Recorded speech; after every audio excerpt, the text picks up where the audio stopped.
Today we're going to learn how to set up your Bose Sound System in your new Taycan. First you'll select the media icon, and then of course the Bose tab. There are a number of different options here. The first option here is surround. Now basically what this does is it creates a surround sound environment much like a home theater or at an actual theater. The next is actually linear, and so this is perfect for really good vocals. If you're listening to a great singer, it's a really great option for you.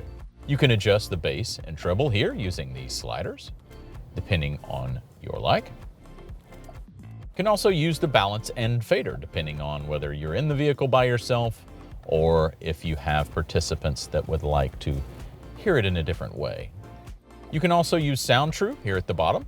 Sound True is really good for compressed music, i.e. streaming music.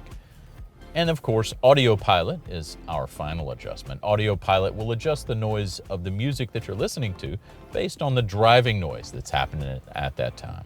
You now know how to adjust and customize the Bose sound options in your new Taycan.